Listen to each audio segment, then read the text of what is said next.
Hello बच्चों, welcome to SK विद्या मंदिर।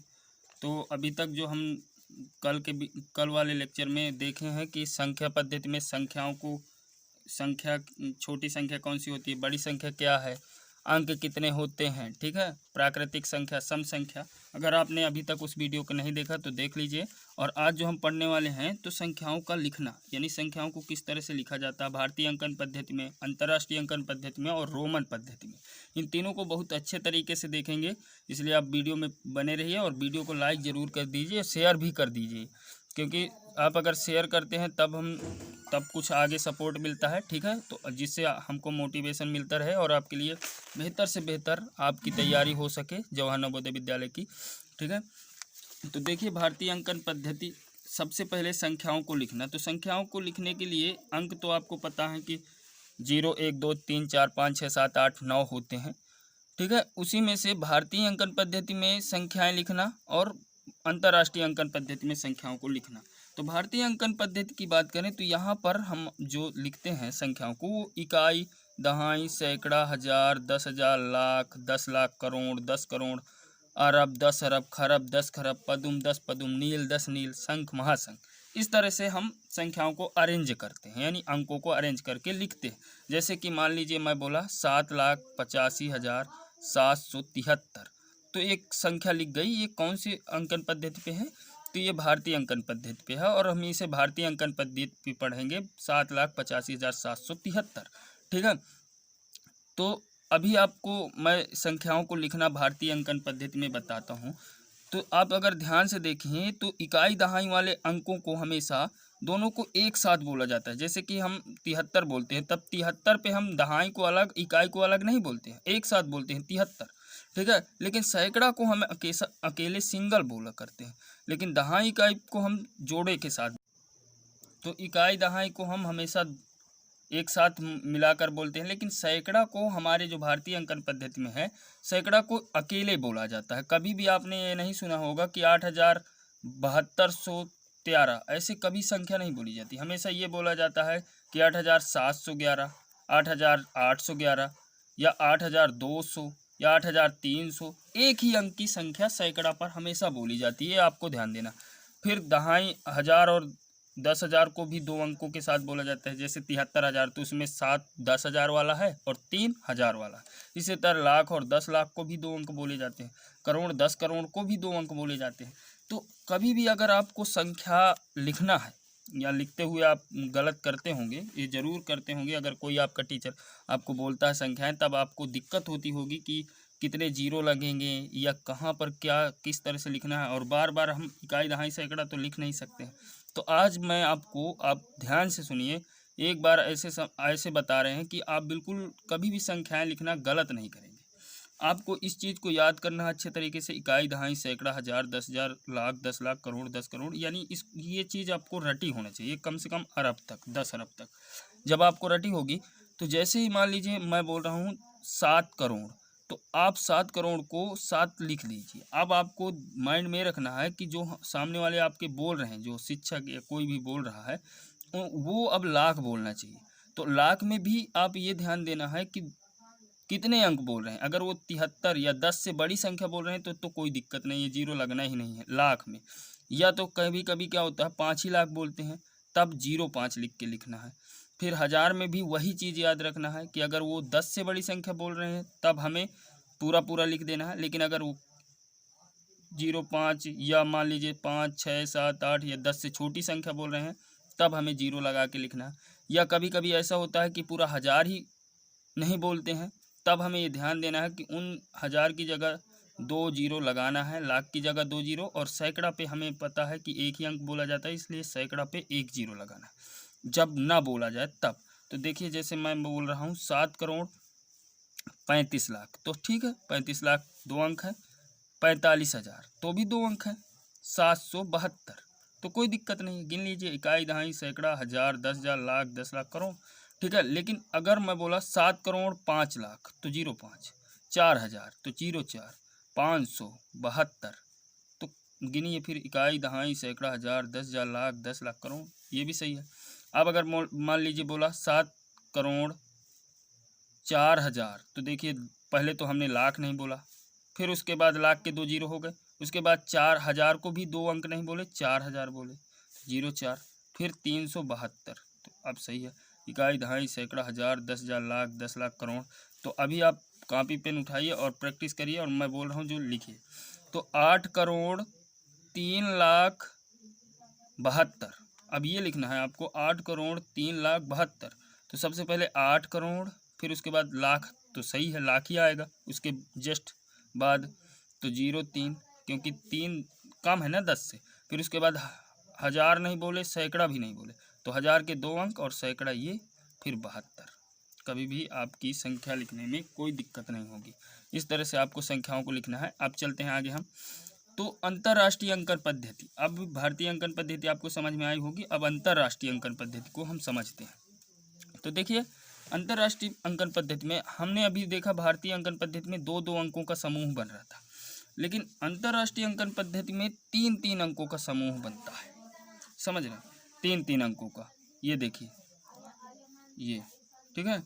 तो यहाँ पर क्या होता है, 3-3 अंकों को एक साथ लिखा जाता है, यानी इकाई, दहाई और सैकड़े को एक साथ लिखा जाएगा। फिर 1000, 10,000, 100,000 को एक साथ लिखा जाएगा। फिर मिलियन, 10 मिलियन, 100 मिलियन, यानी यहाँ लाख नहीं होता है, ठीक है। 1000 होता है लेकिन लाख नहीं होता, ठीक है। तो सबसे पहले आपको ये ध्यान देना है कि जो अंतर्राष्ट्रीय अंकन पद्धति उसमें 3 अंकों को एक साथ शामिल करके लिखा जाता है। जैसे मान लीजिए, अगर हमें लिखना है, कोई भी संख्या लिखना है, तो ये 3-3 अंकों को शामिल करके चलते हैं। समझ रहे हैं। यहाँ 100,000 का मतलब हो गया यहाँ लाख, ठीक है, जो हम अगर कंपेयर करें, ठीक है। मिलियन यहाँ 10 लाख होता है, आप लोग यूट्यूब में हर जगह देखते होंगे, 1 मिलियन, 2 मिलियन। 10 मिलियन मतलब 10 लाख के बाद फिर 1 करोड़ आता है। तो हमारे में अगर किसी के 10 मिलियन है तो इसका मतलब 1 करोड़ हो गया। 100 मिलियन मतलब 10 करोड़, और 1 बिलियन बराबर होता है 1 अरब, ठीक है। और 10 बिलियन बराबर होता है 10 अरब, और 100 बिलियन बराबर होता है 1 खरब। तो इस तरह से मतलब चलता है। तो इनकी जो संख्याएं लिखने की पद्धति हो, 3-3 अंकों में, अंतर्राष्ट्रीय अंकन पद्धति के हिसाब से 3-3 अंकों के समूह में संख्याएं लिखी जाती हैं। अब जैसे मान लीजिए, अगर यहाँ से स्टार्ट है, जैसे कि ये कोई एक संख्या है, ये संख्या है, तो यहाँ 3, फिर ये 3, फिर ये, तो ठीक है। तो दिखे, इकाई, दहाई, सैकड़ा एक साथ रहेंगे, 1000, 10,000, 100,000, फिर मिलियन, 10 मिलियन, यानी 73,475,347, ये होगी इसकी। यानी इसको हम कैसे लिखेंगे, 73,475,000 और 475,347, ये होगी हमारी संख्या। यानी अंतर्राष्ट्रीय अंकन पद्धति के अनुसार ऐसे लिखा जाता है।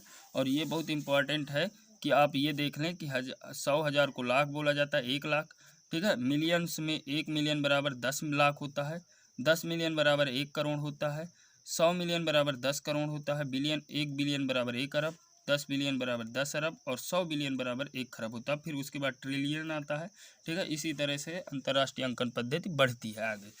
तो आई होप समझ में आया होगा। अब जो हमारी लास्ट पद्धति बची है वो है रोमन पद्धति। और आपके परीक्षा के उद्देश्य को अगर हम देखें, ध्यान दें, तो सबसे इम्पॉर्टेंट आपको रोमन पद्धति यानी रोमन अंक लिखना बहुत इम्पॉर्टेंट है, क्योंकि आपके क्वेश्चन पेपर में ज़रूर पूछता है, कहीं ना कहीं एक क्वेश्चन इससे आ भी सकता है। और आपके जो सिलेबस है या आप जो भी किताब यूज कर रहे हैं उसमें रोमन अंक जरूर होंगे। तो देखिए, रोमन पद्धति की अगर हम बात करें तो रोमन अंक कुल मिला के 7 होते हैं। आप ध्यान दीजिए, 7 होते हैं। पहला होता है आई, दूसरा वी, तीसरा यक्स, यल, सी, यम और डी। तो टोटल 7 होते हैं। आई को हम 1 कहते हैं, 1। वी 5 होता है, यक्स 10 होता है, यल 50, सी 100, यम 500 और डी 1000। तो कुल मिला के जो रोमन अंक होते हैं वो 7 होते हैं। यही 7 होते हैं, इन्हीं में से पूरी संख्याएं लिखी जाती हैं। जिस तरह से हमारे अंक कुल 10 हैं, फिर पूरी बहुत सी संख्याएं लिखी जाती हैं, अनंत संख्याएं। उसी तरह से रोमन अंक भी कुल मिला के 7 हैं, और बहुत सारी संख्याएं इसी में से लिखी जाती हैं। तो अभी आप देखिए ध्यान से। तो और इन चीज़ों को, जो ये संख्याएं हैं, इनको याद रखिए। 1, आई होता है, वी 5 होता है, यक्स 10 होता है, यल 50, 100, सी यम 500 और डी 1000 होता है। तो आगे अगर हम देखें, अब हमें रोमन संख्याओं को लिखना कैसे। अंक तो हम समझ गए कि अंक हम कितने होते हैं, 7 होते हैं, लेकिन अगर हमें रोमन संख्याएं लिखना है तो हम कैसे लिखें। तो देखिए, इसके लिए रोमन पद्धति संख्याओं के लिखने का तरीका है कि 3 नियम हमें याद रखना है। सबसे पहले आप ध्यान दीजिए इधर कि किसी भी अंक को 3 बार से अधिक प्रयोग नहीं करना कभी भी। अगर हम किसी आई का अगर मान लो प्रयोग कर रहे हैं तो 1 आई लिख सकते हैं, डबल आई लिख सकते हैं, ऐसे 1 आई, 2 आई और 3 आई लिख सकते हैं, लेकिन चौथी बार 4 आई नहीं लिख सकते हैं। समझ रहे हैं, क्योंकि 4 बार अगर आई आई ही लिखते जाएंगे तो इस तरह से तो 1000 तक हम आई आई ही लिखते रहेंगे। तो किसी भी अंक को ना 3 बार ही प्रयोग करना है, ये पहली बात। दूसरी बात ये है कि किसी बड़े रोमन अंक के आगे, यानी मान लीजिए एक बड़ा अंक रोमन अंक है यक्स, इसके अगर आगे ये इधर इस साइड अगर हम किसी छोटे रोमन अंक को लगाते हैं, जैसे मान लीजिए हमने आई लगाया तो, या दाईं ओर, ये इसी को दाईं ओर बोलते हैं, तो अगर हम छोटे रोमन अंक को लगाते हैं इसका मतलब हम इस पे इसे जोड़ रहे हैं, प्लस कर रहे हैं। समझ में आ रहा। यानी देखिए ये कितना होता है 10 और ये कितना होता है 1, तो इसका मतलब यक्स आई क्या होगा 11। तो आई समझ में आया होगा इस तरह से, ठीक है। और तीसरा नियम ये है कि किसी बड़े रोमन अंक के पीछे अगर हम बाईं ओर छोटा रोमन अंक रखते हैं तब उसका मतलब होता है घटाया जाना। जैसे कि मान लीजिए अब यक्स है, इसके अगर हम इस साइड आई लगा रहे हैं तो इसका मतलब होता है घटाओ यानी माइनस, यानी हमने 10 में 1 को घटाया, यानी कितना हुआ 9। तो तीनों नियम आपको समझ में आए होंगे कि किसी भी अंक को 3 बार से अधिक प्रयोग नहीं करना। आगे रखते हैं तब जोड़ा जाता है, पीछे रखते हैं तो घटाया जाता है। तो अब हम अंक बनाते हैं, ठीक है। मान लीजिए यहाँ से हम स्टार्ट करते हैं तो संख्याएं लिखना, तो 1 2 3 4 5 6 7 8 9 10, ठीक है। तो देखिए 1 के लिए 1 आई का प्रयोग कर लेंगे, 2 के लिए 2 आई का प्रयोग कर लेंगे, 3 के लिए 3 आई का प्रयोग कर लेंगे, लेकिन 4 के लिए अब 4 आई तो करेंगे नहीं, तो इससे बड़ा वाला अक्षर यूज करेंगे। आई हो चुका है, अब बी का प्रयोग करेंगे, तो वी रखेंगे। अब ये बताइए बी कितना होता है, वी तो 5 होता है, लेकिन हमें 1 कम लेना है, तो 1 कम लेने के लिए हम क्या करेंगे, पीछे इस साइड बाईं ओर 1 घटाना पड़ेगा, तो 1 इधर रख देंगे, तो इसका मतलब 5 में 1 गया 4। अब 5 तो बी होता है। फिर अब 6 के लिए वी में 1 जोड़ना पड़ेगा, तो इसलिए इस साइड आई रखेंगे। 7 के लिए 2 आई जोड़ देंगे इसमें, तो 5 2 7। 8 के लिए 3 आई जोड़ देंगे तो 8। फिर 9 आया, तो अब 3 आई प्रयोग कर चुके हैं, अब अगला अंक लेना पड़ेगा 10, तो 10 हो गया। 10 हो गया, लेकिन इसमें 1 घटाना पड़ेगा तभी तो 9 मिलेगा, तो इस साइड लगाना पड़ेगा आई, तो आई एक्स। 10 के लिए 10। अब इसी तरह से हम 11 बनाएंगे, 12 बनाएंगे, आप बना भी लेंगे, 13 14। फिर आएगा 20, तो 20 के लिए हम डबल एक्स प्रयोग कर देंगे, ठीक है। फिर आएगा 30, तो 30 के लिए ट्रिपल एक्स प्रयोग कर लेंगे। लेकिन 40, जब 40 आएगा तब हम क्या करेंगे, तब हम 4 एक्स तो कर नहीं सकते, क्योंकि हमारा नियम है कि एक अंक को 3 ही बार प्रयोग किया जा सकता है, उससे अधिक बार नहीं प्रयोग किया जा सकता। तब हम फिर अगले अंक पर चलेंगे, और अगला अंक जो है वो है यल। अब यल है तो यल तो होता है 50, ठीक है, लेकिन हमें 40 ही करना है, तो 40 करने के लिए हमें इसमें घटाना पड़ेगा। कितना घटाना पड़ेगा 10, तो 10 घटाने के लिए हम किधर लगाएंगे इधर, इसलिए 40 का एक्स एल होता है, ठीक है। इसी तरह से 50 फिर आएगा तो 50 का एल होता है।